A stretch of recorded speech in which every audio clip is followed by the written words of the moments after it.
បាទគោរពជំរាបសួរបងប្អូនប្រិយមិត្តដែលពេញនិយមលេង e-football កម្ពុជាទាំងអស់គ្នាហ្នឹងហើយ ថ្ងៃហ្នឹងគឺខ្ញុំនឹងប្រាប់ពីរបៀបនៃការup skill របស់GK goal Buffon យើង up ធ្វើម៉េចដើម្បីចាំ goal ទៅល្អចាំ goal ទៅគេសុទ្ធឲ្យងាយចូលអញ្ចឹងណាអ្នកនាងបាទតោះអញ្ចឹងខ្ញុំនឹងប្រាប់ពីរបៀបការបូក skill ដំបូងតើយើងបូកមិនទៅចាំ goal យើងល្អអញ្ចឹងណាអ្នកនាងហ្នឹងហើយសម្រាប់ការបូកហ្នឹងយើងមិនចេះតែបូកទេអ្នកនាងគឺយើងសម្រាប់ខ្ញុំប្រាប់ពីទូនាទីដៃទី1ដៃទី2និងដៃទី3សិនដៃទី1នេះសម្រាប់អ្នកដែលគាត់ការពារទៅលើតែក្រោះតែតនិងបាល់លើអ្នកគ្នាហ្នឹងហើយជុំភីងហ្នឹងអ្នកតើតោនឹងការបាល់លើសម្រាប់ដៃទី2វិញដៃទី2ហ្នឹងមានន័យថាការសុទ្ធពីចម្ងាយមានន័យថាយើងការពារ goal របស់យើងហ្នឹងអាប់អាហ្នឹងទៅមានន័យថាការសុទ្ធពីចម្ងាយហ្នឹងគឺ goal យើងគឺចាប់បានល្អគឺស្អិតតែម្ដងគឺអត់ងាយរបត់កប់បាល់អ្នកគ្នាហ្នឹងហើយហ្នឹងដៃទី2ណាអ្នកគ្នាឥឡូវយើងមើលដៃទី3ហ្នឹង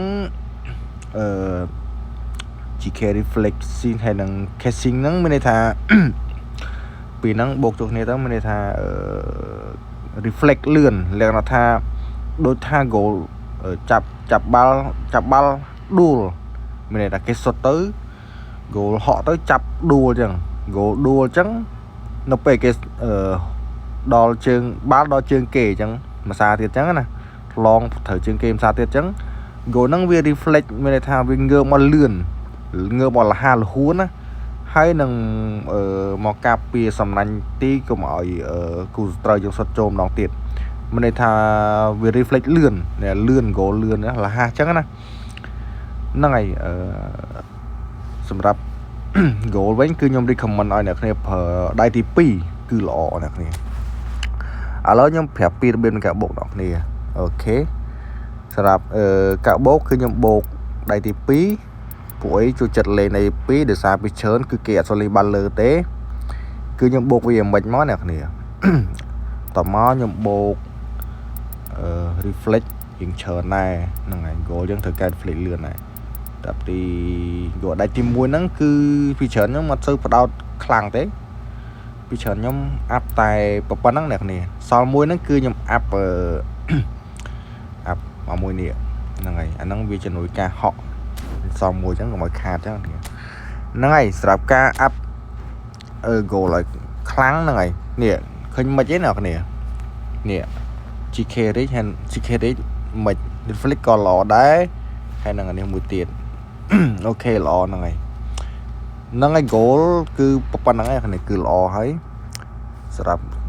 ការចាំ goal គឺស្អិតតែម្ដងហើយនឹងមួយទៀតការ booster សម្រាប់ booster គឺយើងប្រើ goal keeping ហ្នឹងហើយអ្នកគ្នា goal keeping វាមានបូកល្អអ្នកគ្នាហ្នឹងសម្រាប់Buffon បូកឲ្យ goal ស្អិតចឹងណាចាប់ស្អិតហ្នឹងហើយមានតែប៉ុណ្្នឹងទេអ្នកគ្នាសម្រាប់ការបូកGK ឲ្យល្អហ្នឹងហើយអ្នកគ្នាបើសិនជាមានចម្ងល់ទេដាក់comment នៅក្នុង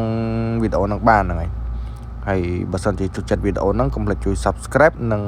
like ជួយញ៉ាំរូបកណ្ដឹងអ្នកមួយផងអ្នកគ្នាហ្នឹងហើយដើម្បីទទួលបាននៅវីដេអូថ្មីៗជាបន្តទៀត